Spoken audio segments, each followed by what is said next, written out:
And away we go. It is the BCJ Podcast right here on BearcatJournal.com. You know the drill. Next time you're down at the banks, make sure you stop in and see our good friend, the Holy Grail. They will get you taken care of. Lots of good food, lots of cold beverages, but especially some Cincy Light on tap. Every Cincy Light that you order, an additional 50 cents will be donated to Cincy Reigns to support Cincinnati's NIL collective. So support the people that support us and go visit your good friends and our good friends at the Holy Grail at the banks. All right, let's get this show on the road. I feel a little bit better today than yesterday. Yesterday was a long day, but kind of back in the groove today. I got a little rest.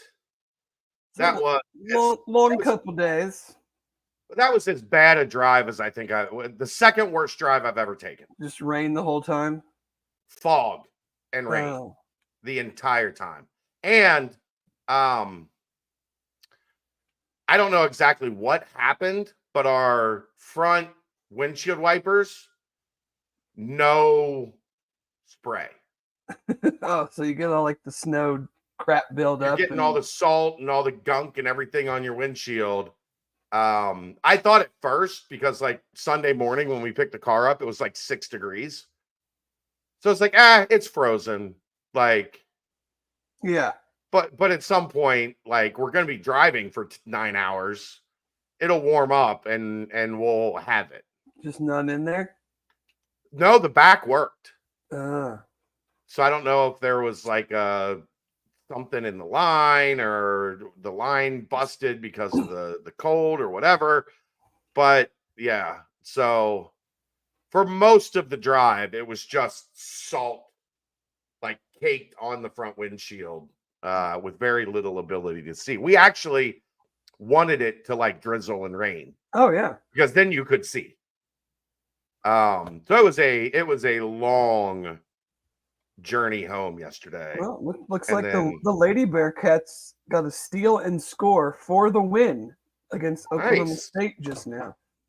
Perfect. But yeah, I had obviously I went to Knoxville for the weekend, left Thursday because I didn't trust the state of Kentucky and the state of Tennessee to take care of the roads.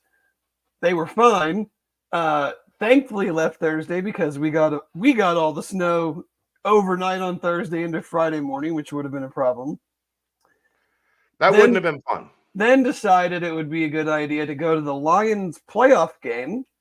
So drove home Saturday after the game, got up Sunday morning, drove to Detroit, went to the game, then drove back after the game. So got home around midnight, whatever. So it was a fun weekend though. Which brings me to before we get into anything, you said on the Twitter, X, whatever, that the Kansas decibel meter thing was reading 124. That's what it said. That is a lie. They are cooking the books. Okay. And I am sure of that because I was at the Lions game that I will vouch 1,000,000 times over was louder, had 45, 50,000 more people at it, and did not come close to 124. Well, you weren't at the Kansas game. I do not believe it. The thing is the way that place is built, like Fieldhouse style, the roof is literally right at the top, like of the arena. So there's 16,000 people in there and the sound can't go anywhere. Like there's no space for it. I can tell you this. There was one point towards the end, and it might have been right around when they were doing that Keegan and I were sitting next to each other and I couldn't hear him speaking to me. Like that, it gets loud. Oh, I'm not denying that it was loud. I just think they're cooking the books. Here's the other thing. Here's the other thing that one of the only reasons I do kind of believe it. they weren't as loud at any other point in the night as the point that they put that up there. Yeah.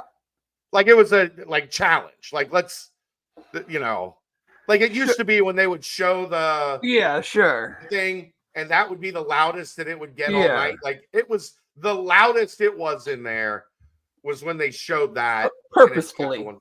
And it got to 124 for like this. Yeah. It was like 119, 121, and then it like bumped, and they might have. I don't care. I don't either. I just thought it was funny that I saw like two things, and it's like, man, that I think they're lying because the Lions fans, and they also didn't sell beer, which I'm glad I didn't go. Honesty should be illegal in college athletics. You want me to support a team and buy a ticket? At least let me buy a damn beer. But no, it seemed like, I mean, very, very jealous I couldn't go. I would have had to be in divorce court probably if I tried to pull that one off after the Tennessee game, but I got swindled into Lions tickets. So did she get to go to the Lions game? Oh, it was her idea. Okay. So I felt, not obligated, but she has gone to a lot of UC things, a lot of Bengals things. So, they have to split the pot at the Lions game. Didn't win that. That was up over $400,000. Damn. The split the pot, you got half of that, but of course. It got over like 450. Damn, Lions fans are feeling it right now, Chad. I mean, they've had 30 years. 225 would have been nice to come home with, right? Yeah, that would have almost paid for the tickets. How about this, Dave? So we get a Chrysler Pacifica, which was really nice. Is that like really, a minivan? really? It's like a van, like a van. Yeah. The front and the driver's seat. I saw you had the TVs. They had the TVs. Brent and Keegan just watched the Lions-Bucks game. Yeah. For 3.5 hours on the drive out there, and then when we get there, somebody was like, "How was the drive?" And Brent was like, "Oh, it was fine." I was like, "Yeah, you sat in the back and watched football for 9 hours." In a comfy, like the two seats behind, there wasn't a bench behind us. Yeah, captain seats. 2 captain's chairs. So they had captain's chairs and a TV. Brent's no fool. And then he made Bob get it. Bob liked the back seat, like the bench back seat. Brent tells Bob, I'm going to need to sit back there to work. And he worked about 25% of the time. And then every time I look back, he was laid out across the bench, sleeping. I just said Brent's no fool. It was a great trip, though. We had a blast. You would have thoroughly enjoyed it. But honestly, I had more fun with Bob. I don't know. Who is Bob? He's a member. It's like, what about Bob? Yeah, what about Bob? Bob was, if you watch the video, Bob was in the video in the back. I saw some. I'm sailing. That's Bob. Bob's married to Phyllis. Do you know Phyllis? Yes. Phyllis I've met them. Yes, at the at the Cincy launch, I believe. Yeah. Cincy Light launch. Yes, that's right. Well, when you couldn't go and Aaron couldn't go, and then Mo had to cancel, and then George had something come up, I was at the coach's show, and I was like, Bob, we got an open spot. You want to go? Bob said, I want to go. There you go. We brought Bob. Bob was great. Bob was freestyling in an Elmer Fudd voice at one point. That's probably more hip hop than Bob has ever listened to in his entire life. I would venture to guess that's an accurate statement. By multiple X's, like times 3, times 10, times all the 20. All the hip hop he's ever listened to combined. No, was he knew a couple songs. It's probably I was gonna say it's probably the only ever listened to. No, he knew a couple songs. Bob was hip, but it was great. It's something that going forward we probably need to do more of because it's just a lot of fun content. Oh yeah. it's a good time, and renting a house like that. And how are we? Brent is not here. That's his line. See you on Monday night, Bearcat. Yeah. All right. I get the sense from our pregame and from seeing the Twitter, Dave is fed up with the basketball team and maybe borderline ready to stop watching again. They have Saturday. One of these days you'll realize I pay you to watch games. I mean, I'm not gonna like not watch them, but they have Saturday. Honestly, Look. or and it's like I get the whole like that. There's a lot that I'm very pleased with, but I want to be in the damn tournament, Chad.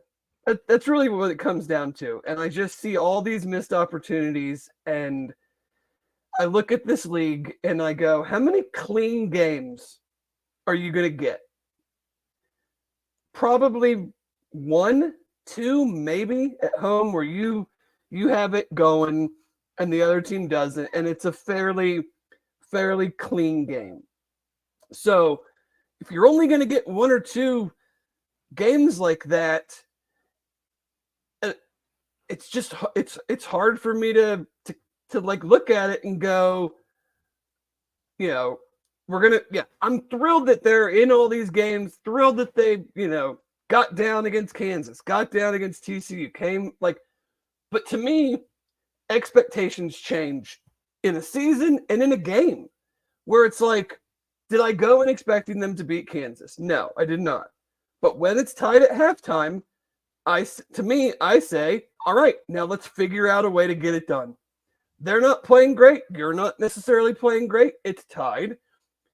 You've pretty much neutralized Hunter Dickinson to that point. He's in foul trouble. Like the player No, at halftime he had 10 and 5 and 1 foul. Oh, okay. I thought maybe 20 and 10. 2. He picked up 2 in the first segment of the second half. But either way, okay, so that to me tells me that maybe you're even playing a little bit better because he's having a pretty good first half, and you're tied. So I'm not saying my expectation was you have to win, but when they don't, I can't. This is just me speaking. I can't personally then fall back to going, well, I didn't think they were going to win anyway, and so it's nice that they didn't get blown out. It's hard for me to then fall back to that mindset when you're in that game. And I just look at how they play, and there are, in the non-conference, and especially like Dayton Xavier, the defense was an issue. We all talked about that. I think the defense they play defense like they have been the past 6 games, they win one of those 2 games. I think the defense in the Big 12 play has been quite good. Yeah. But the problem is when the defense is good, they can't throw the ball in the ocean. Or when the defense is good, they can't stop handing the ball to the other team. And they're not able to, and I'm not saying you have to do all of the things great at the same time, but against Kansas, for instance, you go 3 for 18 from 3 and turn the ball over 15 times. And it's if you turn the ball over 12 times and made 2 more threes, or if you just got the damn ball up on the rim and played to your strength as a rebounding team, these games, these outcomes can be totally different. But but how many times are you going to play games where one of those things isn't going to be an issue? The turnover thing to me is infuriating because none of these teams are trying to turn them over. We're either throwing terrible lob passes, dribbling off our feet, dribbling into 3 guys, falling traveling when you get a point guard on you in the post. I mean, it's if the Big 12 was a big pressure conference and you're getting pressed all the time and running and jumping and traps and stuff, and you got inexperienced guards, I can understand why the turnover numbers would be high. But in some of these instances, I mean, am I out of my mind? Outside of Adams for Kansas, UC was like the far more athletic team. I mean, Harris is decently athletic, but I wouldn't say he's more athletic than like He's Jizzle not. and Day-Day. I wouldn't call him more athletic than Jizzle and Day-Day. Yeah, but Kansas is much more skill than like But McCullough. I'm saying like and the Dickinson and the Murphy. turnovers, you're more athletic than them. You can get the spots, but you're like out of but control. you gotta be able to dribble. Right. I figured we were kind of past the stage of like, can you dribble? Can you dribble through three guys? Well, you shouldn't be dribbling through three guys. You shouldn't be attempting to dribble through three Right. guys. Right. Right. Yeah. We're So on the same page it's there. just like, I don't know. It's kind of a push and pull of like, yes, they're right there in all of these losses. I mean, they've lost the 6 losses, even counting UD, is by an average of 5.3 points. Yeah, they've lost 4 Big 12 games by a total of 13 points. In these losses, they've won 2 Big 12 games by a total of 15 points. Yeah. They are still +2 Yeah. in Big 12 games. I mean, they're shooting 40.8% in their losses and 24.6% from 3. Yeah, and this is where we're going to argue, and it's fine. I totally get what you're saying. I'm just like, I'm not going to use the F word because I think we're past that for some guys. I don't. I mean, like if you want to argue Day-Day's not going to shoot the 3 well, I'll agree with you. He's 1 of 13 in conference. But he hit a big one, but I'm not entirely like, I guess I'm not really, I don't know. I wasn't really expecting him to be, I didn't expect him to be 1 of 13, like 8%. Yeah, that's true. I mean, I think Seamus being 8 for 36, 22% in Big 12 play, with a lot of those being some pretty clean looks. Wide open. Like he has got to be better. Catch and shoot. Like there was 2 pictures that Brent had on his phone where when he caught the ball, the closeout was 12 feet away. Like you have got to step into that. 2 of them were and bounced out. Like I don't know what as a shooter you can do, but like 1 for 6, 0 for 6, whatever. He has to be better. But here's the point I'm going to make. I think what we are seeing, and the reason that Brad Chendo guy from the Topeka Times, I talked to him afterwards, and the reason he used the word funk is because we have seen them be better than this, and we have seen them be better than this in Big 12 play. And it's not a matter of they need to be 50% from the floor and 38 to 40% from 3. It's a matter of in the games, they've been good they've been quality offensively in 3 games. BYU, I would like this a little higher, but I think if this is the number, they win 3 other games. 42% from the floor, 40% from 3. Oh, that'll get the job done. 40% from 3. Jesus. I mean, David said Texas, a loss, 47% from the floor. Yeah. 41% from 3. And then the TCU game, 52% from the floor and 37.5% from 3. In half of their Big 12 games, they have been where I think would be a winning recipe for them throughout the conference. The problem that you have is, and I've agreed with you, because when everybody was talking about free throws, what was I saying?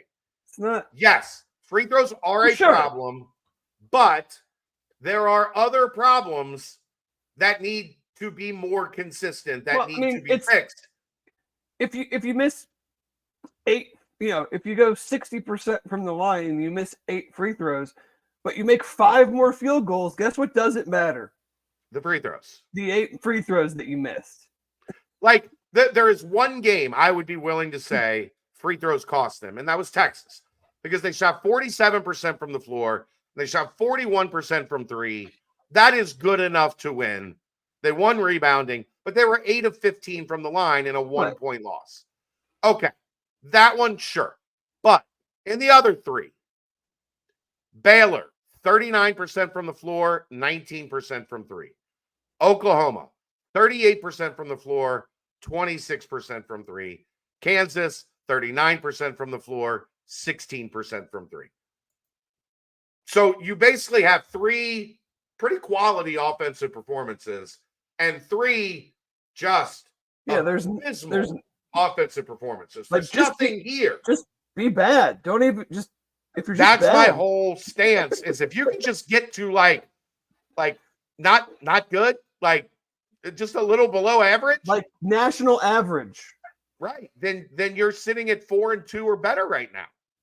But because of the way that you played in those 3 disasters, you're fighting uphill. Now, going forward, and do you have anything else you want to get to on Kansas? I mean, not really. I mean, I think, there were certainly like individual moments, but I mean, they all built, it all kind of is in the same conversation. Like, I don't need to, one play, good or bad, doesn't change the fact that, everyone on the team besides Dan was 0 for 15 from 3 or whatever. What was Dan? 3 for whatever, and then the rest of the team was 0 for. Yeah. I So think Dan was 3 for 4, and everybody else was 0 for 14. 14, yeah. So, yeah, but it's like, and that's where, I think, me personally, I probably not necessarily downplayed, but didn't realize, because I thought other guys, and that's the thing, is it's hindsight's 2020. When CJ goes out, me personally is thinking like, yes, it's a loss, but I feel pretty good that other guys can maybe pick up that scoring, and it just hasn't happened, which has amplified his absence even more from a 3-point shooting standpoint, but also from a free throw shooting standpoint, and just being on the floor and being in the actions, and how him being on the floor affects how the defense has to play other guys. I think we've seen also. I mean, we were belaboring the 3-point shooting because it's glaring, but I would say the post guys have not been good. Not been good either. So, we talk 3-point shooting, but like, how many 2s and how many? It's definitely both. How many easy 2s, and like if you make a couple more of those, I mean, I appreciate Day-Day's aggressiveness trying to dunk everything, but like that one play, I don't think he had to. He'd used his speed to get out ahead of Dickinson and probably could have laid it in, which he misses a dunk. They get the ball and BF the play and don't get anything out of a 1-on-0 fast break. Yeah. And we got the post guys are missing layups, they're fumbling the ball. I mean, it's a lot. So it's certainly not fair to pin this all on outside shooting, which certainly comes and goes, in a season for probably almost everybody outside of the truly elite shooting teams. And, and I don't think either of us were putting them in that category to begin with. No. So when you feel like you have a 3-man post game that is pretty formidable, and then that's not delivering, it just it heightens every element of the offense. Yeah, and that's what I was getting at when I was arguing with people about the free throw thing, that we're just very simple-minded in thinking. Like, no, like they have had opportunities where free throws should not have mattered in any of those games. Like they have put themselves in a position because of the turnovers, because of the inability to score at the rim, because of the inability to knock down open rhythm threes. They have put themselves in a position for free throw shooting to hurt them. But that's not the entire cause of the problem, is all I was trying to get at. And I think what's so funny in the internet these days is everybody forgets the first thing I said, which was the free throws are a problem, but they're not the only problem. Well, how can you say the free throws aren't a problem? Well, I didn't say that. I said they are one of the problems, but I tend to look at things a little more widescreen instead of small screen. And the stuff that happened to Kansas, except for, imagine that. But the funny thing is, the only reason they remained in the game is because they were able to make free throws. Yeah. Because if they have their standard 58% performance from the free throw line, that thing ends up 13-point loss. Yeah. I mean, the good news is they're not the worst free throw shooting team in the conference anymore. No, that's Oklahoma State, right? No, Houston's right behind them. Houston. Okay. I mean, Oklahoma State might be even. I know they were last for a while, but I mean, poor free throw shooting gets highlighted in very close games because it's the easy thing to look at. Right. Because especially the Texas game, because it's like John Newman makes a couple, you probably win.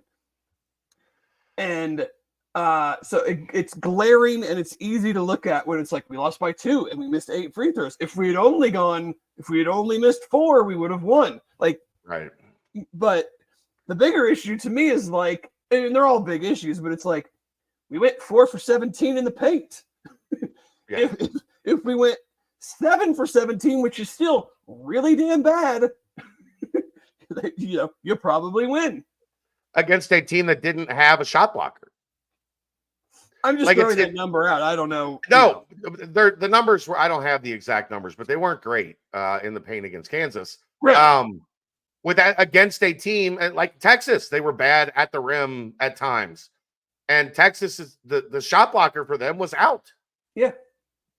Like it's little stuff like that. And I know like with Day and Jizzle, I understand there is a learning curve. There is an experience factor that in a league where it's physical, you get bodied on your way to the rim. But you have to work through learning how to play through that. And sorry? I say that because they've never had to play through that before. Like they weren't getting hit on their way to the rim like they are in the Big 12 in JUCO or high school. And most of the time, if they were, you got a foul call. In this league, you're probably not getting that call at the rim more often than not.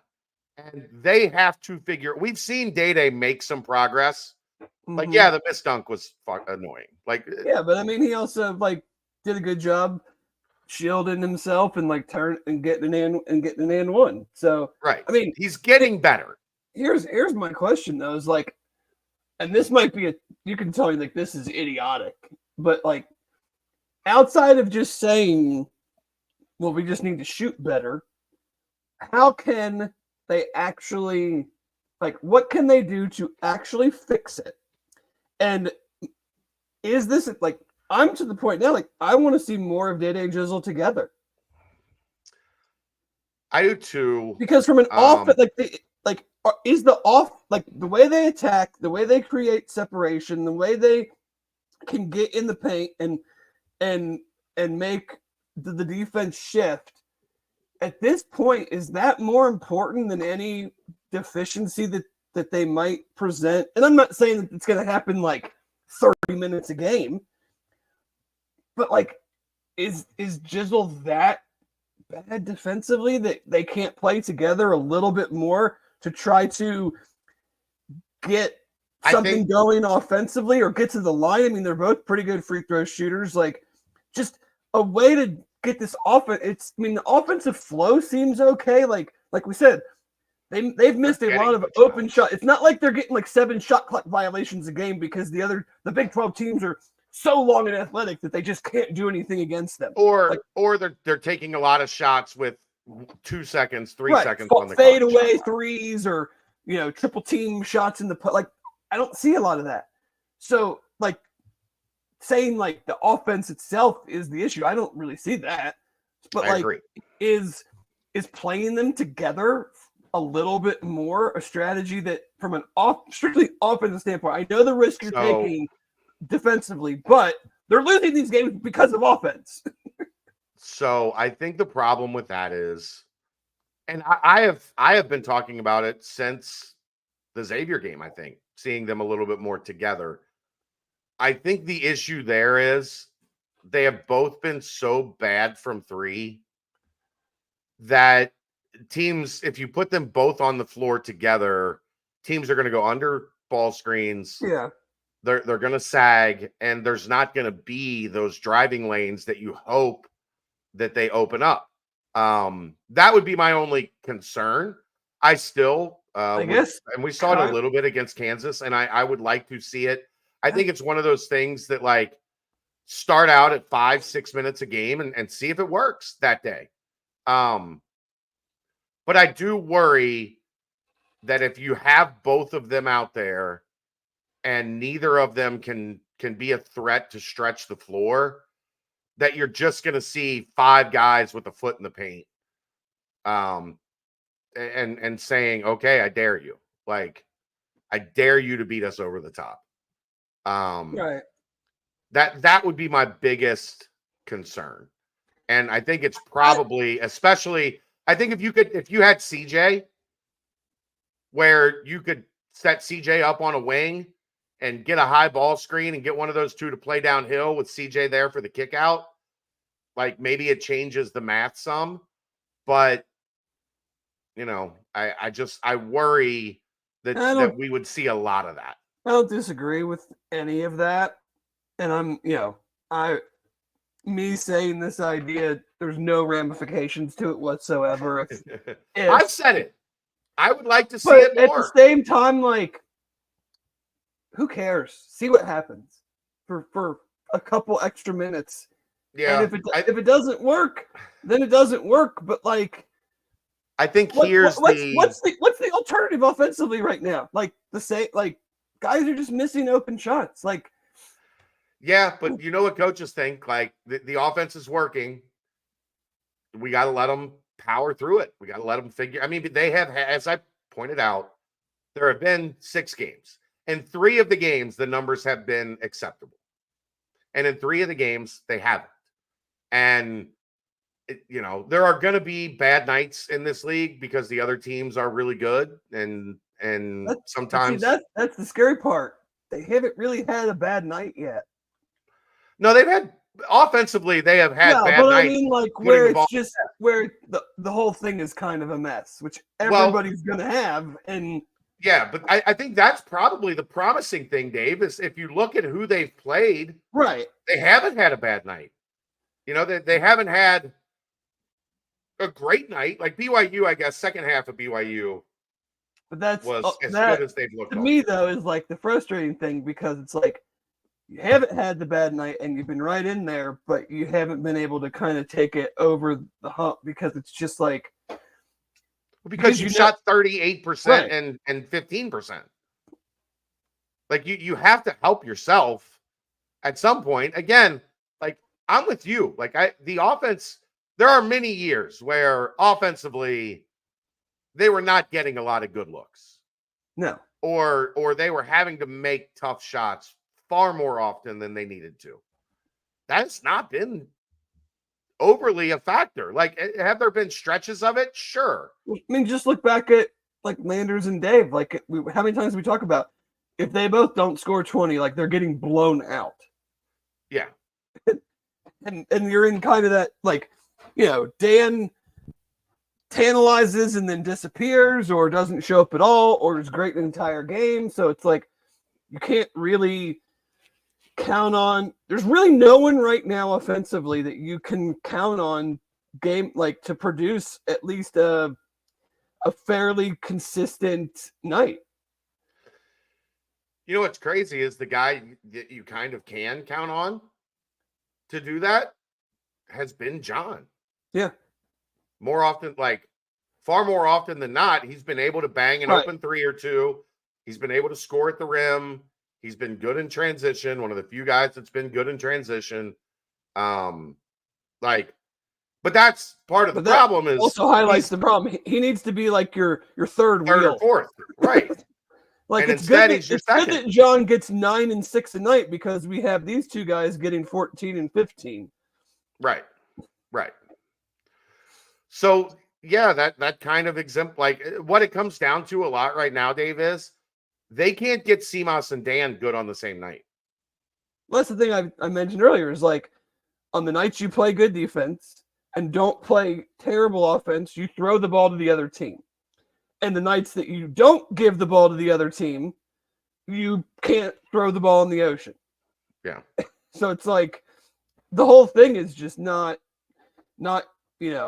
coming together, even in a way that like I said, not expecting it to be like we held them to 50 and shot 50% from across the board and turned the ball over 5 times. Like, I don't think. Well, I don't think here's the crazy part. Has that in them? First off, and here's the crazy part: their 2 best games taking care of the ball are losses. Yeah, they only had 7 turnovers against Baylor and only 8 against Oklahoma, and they lose both of those games. Yeah, because you can't 1 by 3, 1 by 4. Because you go a combined 11 for 47 from 3. Yeah. Yep. Yeah, that's it's not great, Bob. I think 24%, something along those lines. But that's kind of like as we get into what's next. I think we both agree. I hate using this term in late January. Central Florida at home, West Virginia on the road are must-wins. Yeah. Because if you don't, and you don't get back to 4-4, if you're sitting at 3-5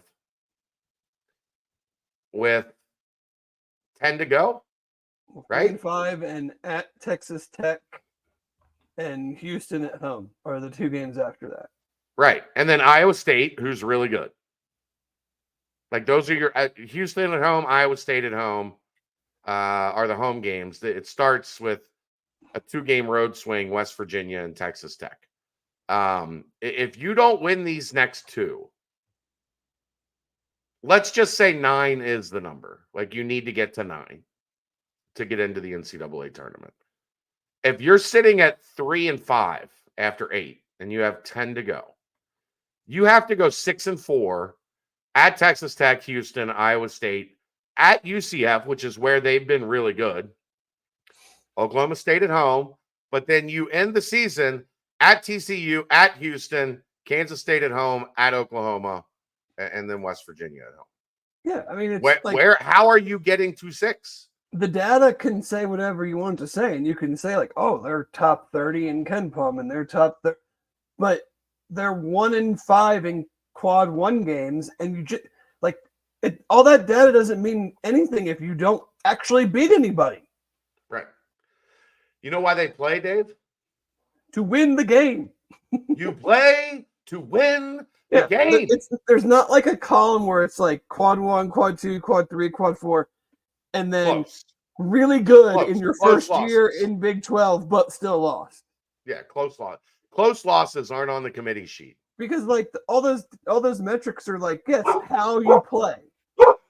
But bottom line is, if they don't figure it out, they're going to have a whole lot of how you played. Oh, they played like a tournament team, but they're 3-9 in quad 1.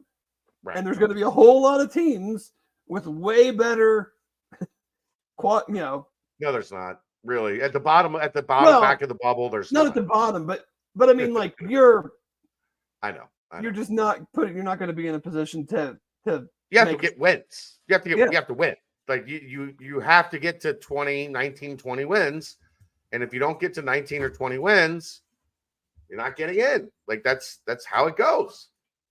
So these next two are super critical, and it's a 6-game. Like I kind of broke, like in my brain, broken this thing down into 3 6-game segments. Right. And these next 6, UCF at home, and then you get the 2-game road swing, West Virginia and Texas Tech. Then you get Houston and Iowa State here, and then UCF on the road. You need to find a way to be 4-2. It's like right, but it's just like every time you look at a team, you're just like, yeah, they're not as the problem. Dropping both the Texas and Oklahoma games at home is what is really, really hurting them. Because if they had one, we'd be like, if they just had one, because like, yes, almost every team is much better at home, but you still look at it's like, well, UCF went to Texas and won, so like, why are they going to feel like they can't come here and win? Right. And yeah, West Virginia is not. I mean, I don't think anybody. They have the same conference record as us, but their numbers are not in the same hemisphere. But guess what? They were down 16 at home, or were losing at home to Kansas, and beat them. Getting spanked. Yeah, getting spanked. And same thing with UCF. They were down 16 at home and came back to Kansas and won that game. Yeah. So it's like, where are, we talk. And guess what? If UC closed like UCF and West Virginia did against Kansas, UC beats Kansas.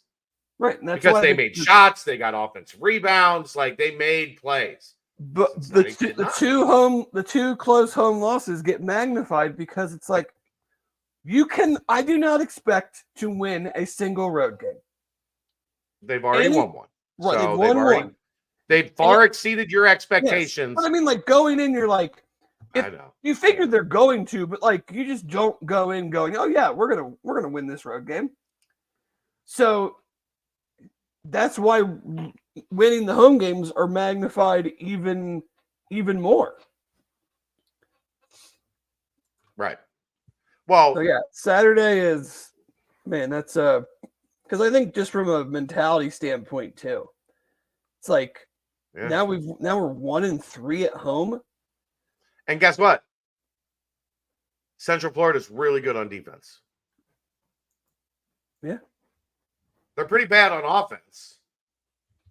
But they're athletic, they're long, they're the typical Johnny Dawkins team. So like, and we've played them plenty. Like there's not going to be, this is almost like when you play in your division in the NFL, like the Bengals have been so successful against the NFC, but then have struggled recently against the AFC. Like they know us just as well as we know them. Obviously the players are different and there's big roster turnovers anymore, but like we're not going to run a bunch of stuff that they've never seen and vice versa. Guess what they are in adjusted defense? 14th. 6. That's pretty good. So it's if you're expecting the offense to explode, flip a switch. Saturday is probably not the night it's going to happen. So you're probably going to have to grind another one out. Now, they are also a team that has shot 15.9% from the floor for a game this season. That's not great. That's the lowest field goal percentage in a game in the history of the Big 12. Oh, who was that against? Houston. You didn't see that? No. They had 14 points at halftime. They ended up with 44, and one of them was on a layup with walk-ons in the game to close it out. They made 7 field goals the entire game. I mean, that's legitimately like hard to do. Yeah. Even with defense out there. It's hard for that in a half. Like you see it where teams score, 22 points in a half. They make like 7 field goals and they hit some free throws. But like that's hard to do for a half. I think they scored 4 field goals in the first half combined. 14 points. So it's probably going to be ugly Saturday. It usually is with them. You got to win by 1. I just Right. period. I mean, period. That's why after the TCU game, I was like, all those things that didn't go well, I don't really care about because they won. And then you lose 2 in a row, and Dave cares about them again. Yeah. That's how it works. That's how it works. But my contention is, Dave, I know you're very Marvin Lewis on this, and I use this line all the time. I see better than I hear. But I would argue that we have seen it in half of the Big 12 games, that they have shot well enough to not be in the category that you're putting them in. My point being, they do not have to be great on offense, but it has to go up a notch. They can't be awful. Right. They can't be awful half the time. Because if you're awful half the time, you're probably going to lose more than half of your games. Because there's going to be a game where you're good and the other team is better. So you can't continue to put yourself in under 40% from the floor, under 30% from 3, under 60% from the free throw line with 15 turnovers. The fact that they're in some of these games is fucking amazing, if we're being quite honest. Yeah, I mean, they got down against Kansas, and then in the second half didn't make a basket for over 6 minutes. And until Johnny, whatever, Furby, or he's the new Bob Huggins, Jimmy Benny to me. Like, you got cooked by the 5th guy on the scout. Well, he's not going to be the 5th guy. He's going to end up being the 3rd guy for them by sure, but you know what I mean. It's like at halftime, Bob Huggins comes in and goes, "Who the is Jimmy Benny?"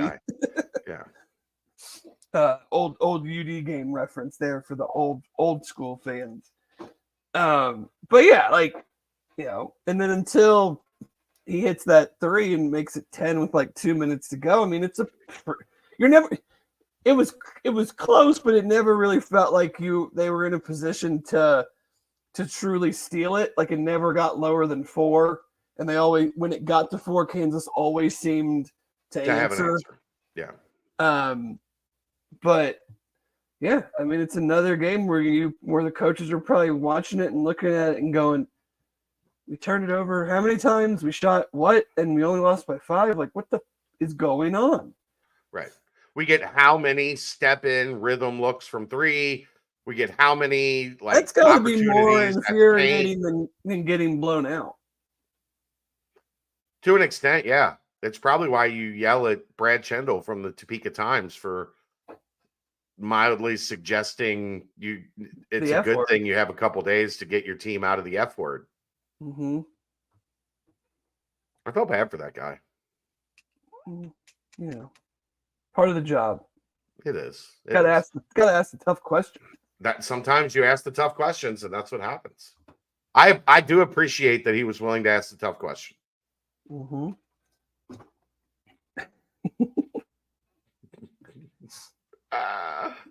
Oh boy. Yeah, I mean, go win the next 2, because I don't want to be sitting here. I mean, I guess next week we're going to have to do a post-game show, 9:30 ish, which works. Which I was going to talk to you about this at a later date, but that actually works out beautifully for me. So okay. Yeah, West Virginia games at 7 at West Virginia next Wednesday night. Give me enough time to listen to the post-game radio show, and then you and I will go live and discuss. I think it's a good plan. Mm-hmm. Any other basketball stuff you want to get to?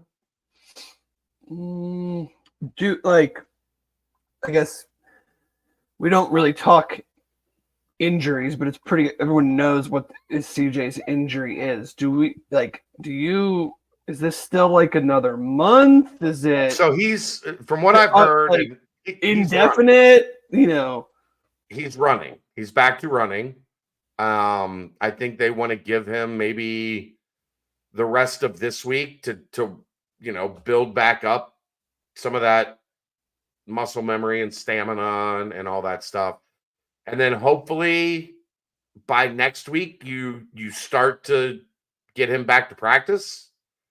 I would think at best case, we're probably 2 weeks from seeing him. Best case.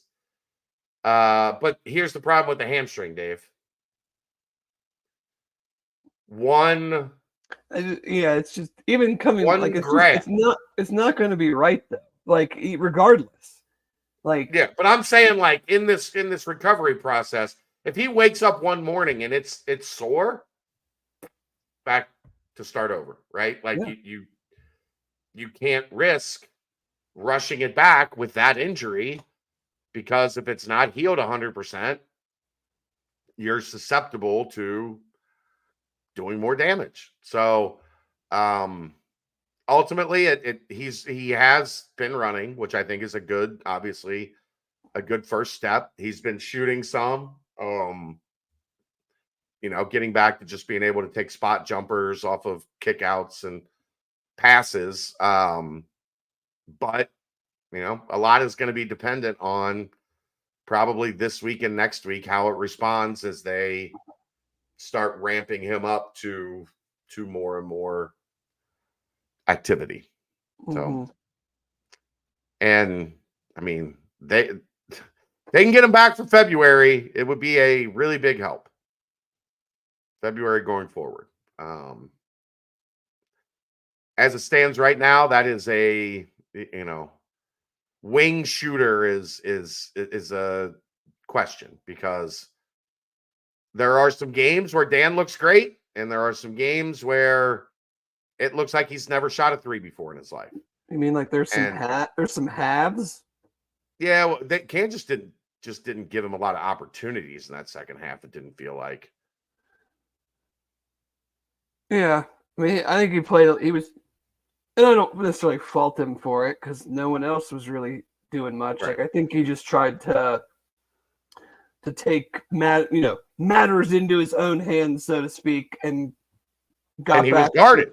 Got back to out of control Dan at times. But the problem being he was guarded. There was guys all over him in the second half. But I don't fault him for it because, like, look around. Who else was going to do something? Right. Somebody had to be the aggressor. Yeah. So, all right. That's going to wrap it up. That's Talking Basketball. That was brought to you by Team Ticker. It's a one-of-a-kind sports sign for future Bearcat fans. It's got a high-tech retro display that provides daily updates of the latest news, stats, schedules, betting odds, and much more. No subscription required. If you're looking for the perfect addition to your man cave, a gift for that special Bearcats fan, a dorm room, you name it, maybe in your kitchen, so you get a reminder when the Bearcats are about to play, and you can go into the living room and watch. Go to teamticker.com and pick up your Team Ticker today. Their new sale to kick off 2024. You get 50% off when you use promo code BCJ. Teamticker.com. There's the C Paul. Aaron's got the Bearcat right there. And Bearcat Mick loves his Team Ticker. Thank you, Bearcat Mick. That also brings us to a timestamp, and that timestamp is brought to you by Turtles Brew. 0 sugar, 0 carbs, gluten-free, bourbon-infused sweet tea. They have lemonade tea, cherry lime, strawberry mint, raspberry peach, orange vanilla. There's 100 locations in Ohio, 50 roughly in the Cincinnati area. If you want to know where you can find it, go to turtlesbrew.com for more information and locations. And the most important part, Dave, a portion of the proceeds go to Save the Sea Turtles. That's right. So, yay. Turtlesbrew.com. They will get you squared away. Where you want to start on football? New DC? Yeah. All right. So Kelsey just got home, so I'm going to need a second. Okay. But give us the overall early impression from Dave Simone as he learned of the new defensive coordinator. Tyson, I believe it's Veit from Iowa State. Correct. Has been there 8 seasons, coached exclusively the linebackers, is from Ohio, went to Muskegum, has coached at Toledo, Bluffton, been a head coach at the Division III level, I believe, did some work at Indiana and West Virginia, but been with Matt Campbell, coached linebackers for 8 years. I also believe associate head coach or something like that. The linebacking play from Iowa State speaks for itself. During those years, 7 different linebackers were all Big 12, whatever it is, first, second, third team, 16 times, 3 different times. All 3 starting linebackers were all Big 12. They run a 3-3-5 with heavy focus on a third safety. So they take a defensive lineman off the field and put a third safety in the middle, whose main responsibility is to play the run moving forward. So almost like a 3-4 with aggressive cornerback play and then kind of a Tampa 2 look from the traditional safeties behind. So that'll be interesting to see how and who and if that's how they align and who fills in those spots, given that safety play last year, I think it's fair to say wasn't great. And then we had a big lack of depth coming into the portal season, which now makes the acquisitions of Josh Minkins, Logan Wilson, Mekhi Miller, all those guys were more safeties for their previous teams. We'll see how everybody lines up for the Bearcats. But I posted, if you want to learn more there, because he's been at Iowa State for 8 years and because they have had very good defenses, there is a good amount of information out there about him, about how they play. So I posted a pretty thorough article in the thread about him regarding just the 3-3-5 with the three safety look and how that works and why they do it. And then I posted a link that brings you to Google and just a whole bunch of videos, whether they're interviews with him, whether they're kind of coaching clinic cut-ups of defending the RPO, the main reason it sounds like they kind of went to this alignment was to combat I will call it old school now, but old school Big 12 air raid, run and gun, vertical passing attack type of offenses. There was definitely an infusion of air raid for a while there where everybody in the league was doing it. So, the way I've heard him say it, especially in defending the RPO, is putting another 220-pound person on the field versus a bigger guy that just, you can kind of match numbers better against these passing attacks and against the RPO when you have 4-over-3 versus 3-over-3 and having an extra guy at the line that, for all intents and purposes, in some of these passing attacks and against the RPO, doesn't really do much.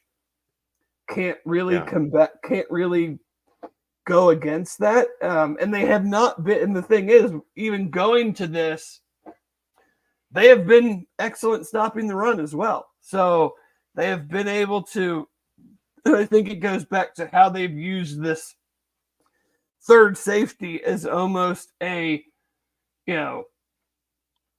box safety, run linebacker. defender. Yeah. Like, you're flying up, you're always moving forward.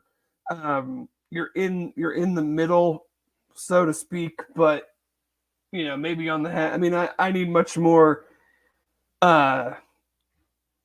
watching and seeing how that works in action. But I mean, just going off of his track record, I mean, I think there's a lot to like about the. I mean, obviously UC has not made it officially official, but so we'll say just like the potential addition.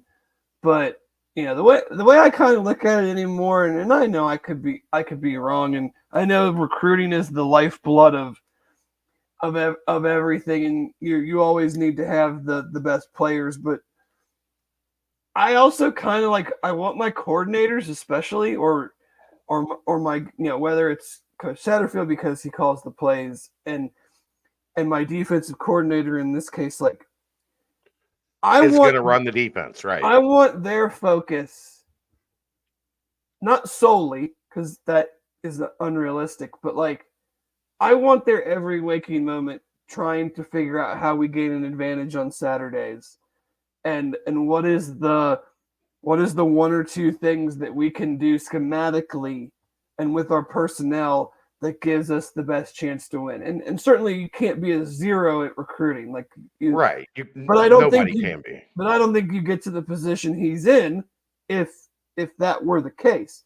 But defensively, there were major issues last year, and so I want him spending all the time possible of looking at it and going, okay, here's where we can get better. Here's where we can take advantage of our personnel. Here's where we can take advantage of another team's weakness. And being that Saturday coach that is the calls he made or the personnel groupings that he uses are the difference in these, sometimes it was more earlier in the season, but is the difference in these close games where we, kind of gave stuff away in the second half or didn't make the plays that we needed to make at the right time. So, very interesting to see. I'm sure whenever he is official, they'll have a press conference. I mean, they had a press conference with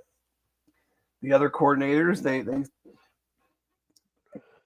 so be interested to hear him speak on it and then see how it looks come, a month and a half. Yeah, and how much, I don't know how much you can ever really tell at spring ball other Sure. than just getting to see it a little bit.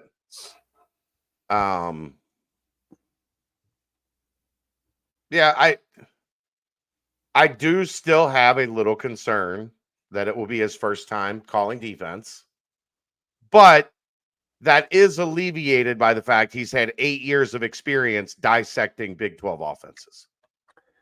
Right. He knows the back of his hand pretty much. Was there a coaching change in the league besides Houston? Not of the teams that were in the Big 12 this past year. Yeah, I know the ones that are coming in, but you didn't know those. My point being, you didn't know those teams anyway. I mean, to me, in terms of, it's kind of like Brian Callahan in the Bengals. He didn't call the plays, but he sure as shit knew what the hell was going on.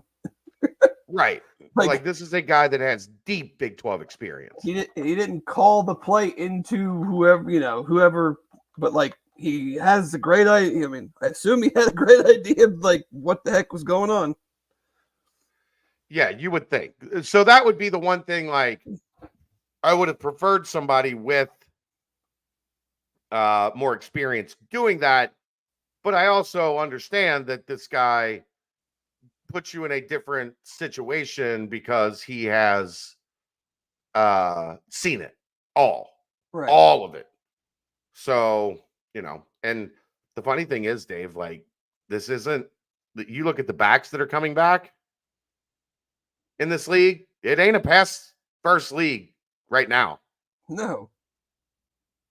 It is a run first and then try to spread you out off of that run league much more than it is air raid like it used to be. Mm-hmm. So no, I like it. I will be interested, whenever the official hiring process plays itself out. We'll hear from him, and I'm excited to kind of get some of those thoughts and still trying to get a little bit more clarity on what this looks like in terms of who coaches what spots next year, because while I'm sure you would be okay with him coaching safety, like he has proven to be one of the better linebacker coaches in America, I'm sure you would like him coaching linebackers if at all possible. Yeah, we'll see how that whole thing shakes out, but it's not a huge concern of mine, just because I just want the best coaches who can figure out that stuff. Yeah, and as we've talked about in recruiting, and this is something that people have to adjust their mindset to with assistant coaches. Like, yes, they still do a lot of recruiting, but so much of the stuff that they used to do is now on the plate of Zach Grant and Jack Griffin and Cass Simmons. And it is not what it used to be, where the assistant coaches were the heavy lifters. They are still heavily involved. They still have a ton of influence. They still are on the road meeting with these recruits and families and all of that stuff. But it's not like it was. It just isn't. Like they're paying a lot of money for a recruiting staff to recruit so that the assistant coaches can do what? Coach. Yeah. The game has changed. Like you have to readjust your brain on some of that. Yep. But Josh Minkins officially joins the fold, Yes. even though he still has not announced it. No, he did. Look, oh yeah, he did. That's right, he did. He did.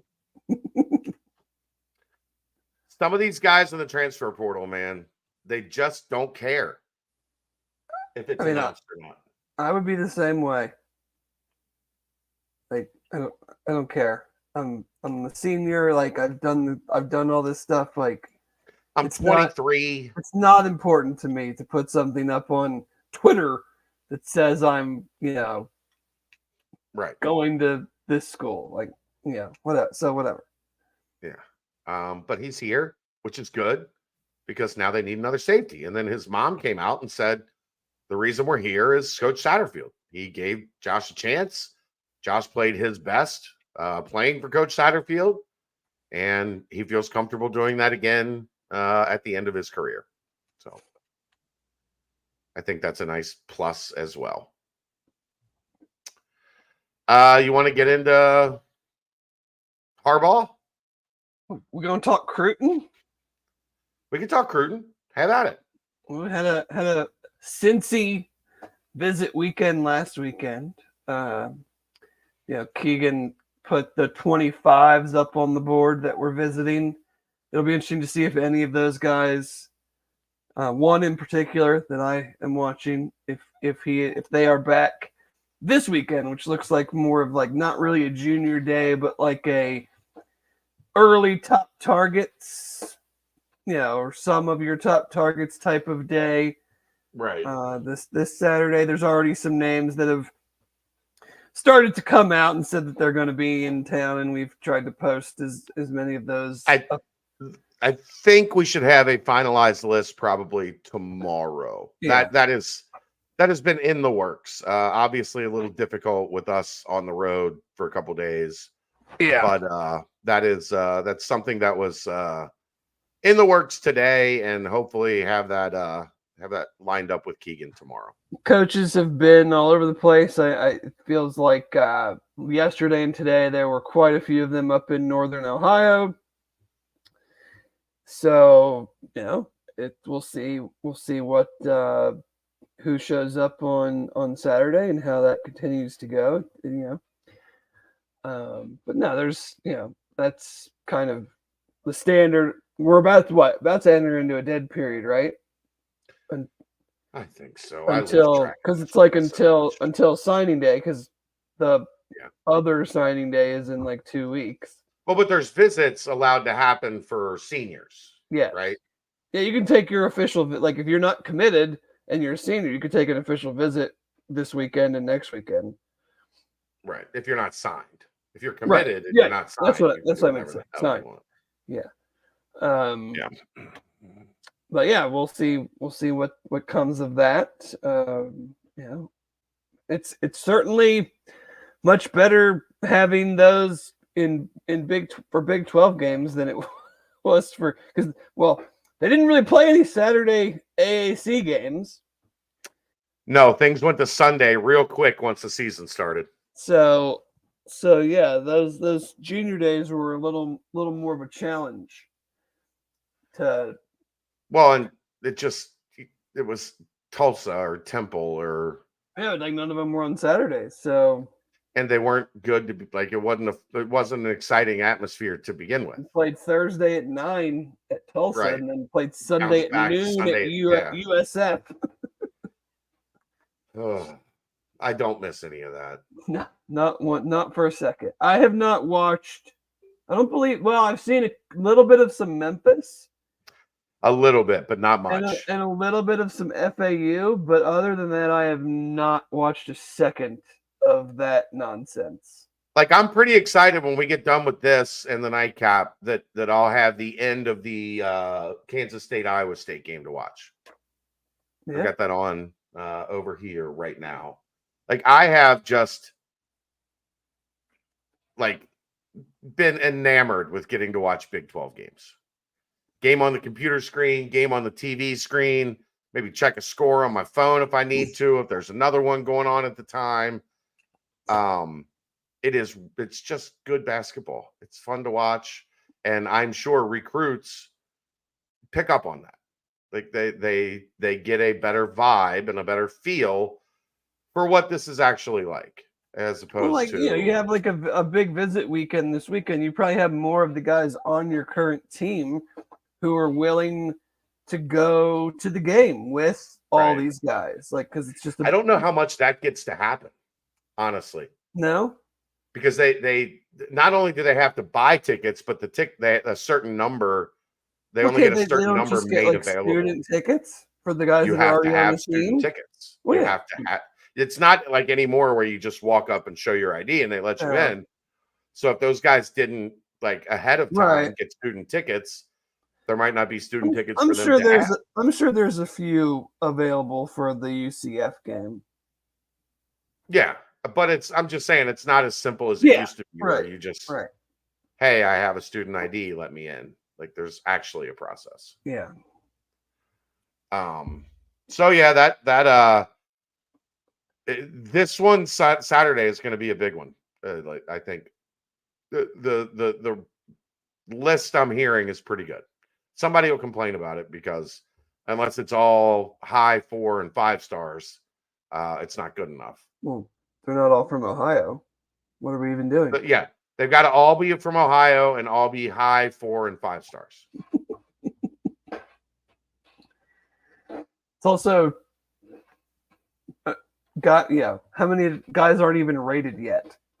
Right, because we haven't done the camp circuit yet, and but anyway, I don't have a lot else football wise at the moment. Guys are getting after it. I like Nico's videos. Yes, outside in the elements. And we will make sure to have him on again here in a couple of weeks on the BBP to kind of go through some names. You know, this last time was a little broader, a little more overview. There weren't a whole lot of specifics, except for some of the older guys that, like, you know, the top of the roster captain types. Brett always does a very nice job leading the discussion. Something that I would be interested in is like, when the season doesn't go as everyone hoped, how does the strength coach and his kind of team look at that from 1 year to the next, and like We went over that. We did. We talked about it pretty extensively. like what kind of changes do you make? Changes in how you do things, or like basically, he said like there's a very fine line of like, okay, we need to make some tweaks. We need to look at some things, but we also have developed a process. Like we also have a plan that we believe works. So you don't want to scrap that and just start over. So you have to. It's a tightrope to walk on. right? Because like from a strength and conditioning standpoint, they were really healthy last year. Yeah, for the most part. I mean, a head injury was really the you know. But I mean that I don't think. I mean that's hard not Nico to train out of. You know, right? It wasn't That's like what there I'm was saying. a bunch of hamstring injuries and quad injuries and stuff. I mean, Dave, the only thing that kind of got him was a lot of these, like when they first got to town and there was the transition and the shift. Like, I think we did see, they lost Sincere Lewis, who I thought had a chance to be a dude. We'll see if he can get back to that. You lost Joey Belgian at tight end, which would have, given you a little bit more depth in the tight end room. Like, you did have some. Yeah, he tore his ace. Like, you tear your knee up. Like, I don't equate that to like a strength. I'm saying the injuries that they had were during that transition period. There wasn't really not any during. I don't want to say any. There were, but like in the grand scheme of things, camp through the season was pretty clean. Mm-hmm. I'm just painting the whole picture. Yeah, because I know I have people digging up stuff I said 2 years ago to try to dunk on me. I know I'm not wrong very often. That's when you know you've made it. Yeah, that's when I know I'm annoyed with people, because then I try to joke about it and they still just admit you're wrong. Admit you're wrong. Okay, man. Like, is it gonna make your night? Jesus. But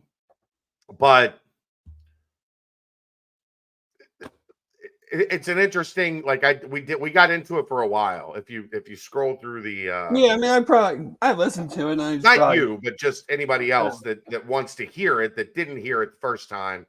If you find the BBP with Nico from a couple last week, there's a lot of talk about that in terms of making changes but not changing like what you want to be and who you are, I think is a good way to put it. Yep. Harbaugh to the Chargers. We'll timestamp real quick. Timestamp it up. Timestamp it up. That's UC football. Brought to you by Turtles Brew. 0 sugar, 0 carbs, gluten-free, 6% ABV, bourbon-infused sweet tea. They have cherry lime, raspberry peach, orange vanilla, lemonade tea, strawberry mint. Over 100 locations in Ohio, 50 in the greater Cincinnati area. If you want to find them, go to turtlesbrew.com for more information and to find the location nearest you. So now, Dave, the overseer, the largest name in the sport, has retired, and the national championship coach has moved on to the NFL. And college football in 2024 going to look pretty different. Yeah, I think I saw there might only be 3 active head coaches that have won a national championship now. Yeah, I think that's right. Kirby Smart, Mac Brown, Jimbo. And no, he's not active. Well, that's right. He's not active. That's right. He's fired. And shoot, I just had it and now I'm gonna forget. But Dabo. Yeah, Dabo. So, but yeah, I mean, I'm not really surprised. He's been doing this song and dance for X number of years. He's got his title. He accomplished what he set out to accomplish at Michigan. He knows it now with Alabama kind of, I would say, quote unquote, out of the way. This thing's going to run through Georgia for a little bit, I think. Probably. Yeah. We'll see if the 12-team playoff changes it. Yeah, but the reality is Georgia is going to quickly go back to the favorite. I mean, I just think for him in particularly, it certainly sounds like, you know, He wants to winning win a Super Bowl. winning the Super Bowl has regardless of what he did at Michigan, had always been at the forefront of. I mean, because Michigan was, I mean, he kept asking for things, and they kept giving them to him. He was going to be the highest paid coach in the sport. He was going to have all of the protections from any potential fallout from any number of things that they have been dealing with over the last 3 to 4 years. And he still chose to go to the Chargers. So, well, guess what you don't have to deal with in the NFL? A bunch of those stupid ass rules. those dumb rules. The stupid ass rules that you have to deal with in the NCAA.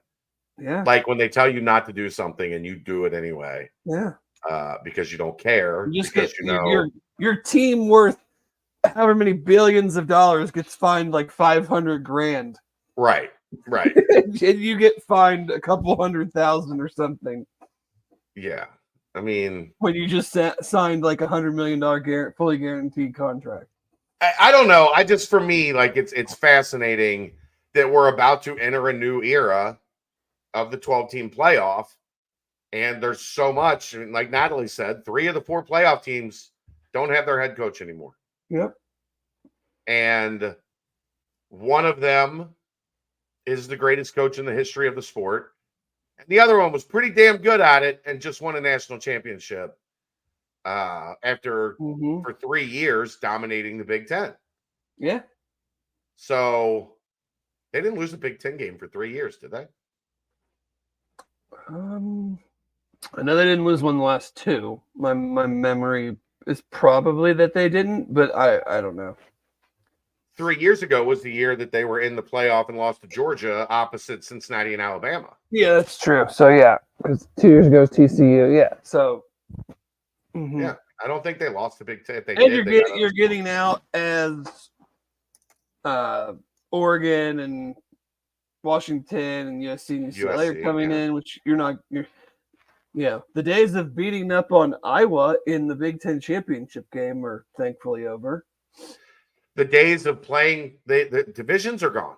The days of playing a shitty Big Ten West team in the championship are gone. Yeah, that's what I mean. Like you don't get to play. There's no Big Ten West every championship game anymore. Now it's probably going to be Ohio State again, or I mean, it won't be Penn State because James Franklin can't win a big game to save his life. But how about speaking of, how about Thamel putting Luke's name in his tweet about the Michigan job? Potential candidates. Yeah. Well, he didn't. He basically said in previous times when we talked about going to the NFL, Matt Campbell and Luke Fickell were considered names of interest. Not that they would be like he worded his way out of like saying that, but yeah, he did do his boy a favor, of course. Yeah. Okay, that's right. The one kid they did lose to Michigan State 3 years ago. Yeah. I just forgot Mel Tucker won a game of relevance in his dreadful Michigan State tenure. Right, but I mean, I would be pretty floored if they don't hire Sharon Moore. Everything seems to point to that. The guy beat Ohio State and Penn State. He would keep. I'm sure there will still be some guys that maybe. I mean, I saw they have like 5 projected first-round picks in next year's draft. Next year, yeah, Will Johnson, Colston Lovelace. I don't know, yeah, but I mean, put it out, but yeah, but yeah, I mean, it would seem that, and normally I would say you don't hire an assistant just to try to keep guys from transferring. But he was the head, 6-7 games for half the damn season. Right.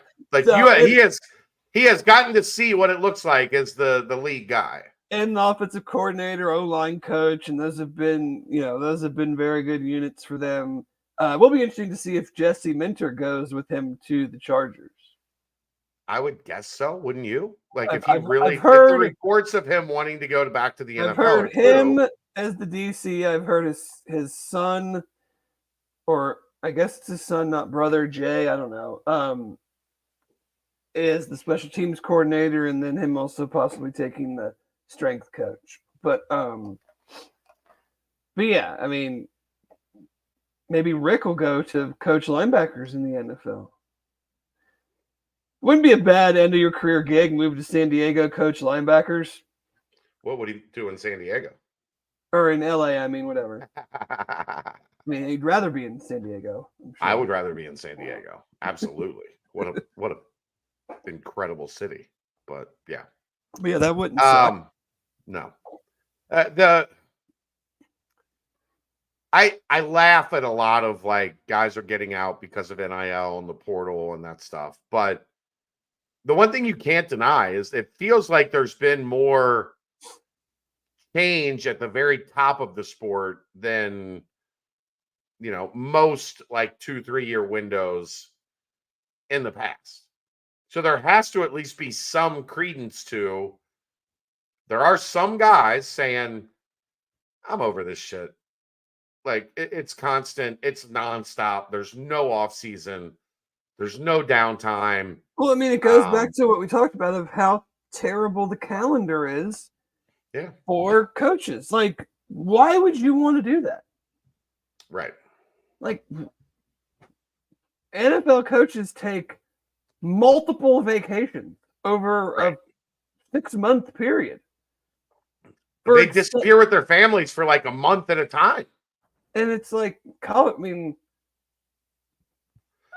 yeah. College, knowing some of these college guys, it feels like if they get a 5-day window to get out of town, like that's like, oh my God. But they're still, but you know what they're still doing?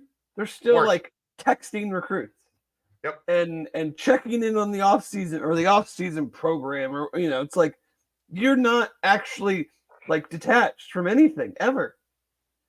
Yeah, I don't know. I would take 5 days and just throw my phone in the ocean and be like, I'm gonna buy another one when we get out. Or like an NFL assistant coach is like, we got GMs and scouts and player personnel directors. Like, I can literally not do anything in this time of year. Like the Senior Bowl is next week, so it's like if you're not in the playoffs January, like you have nothing to do.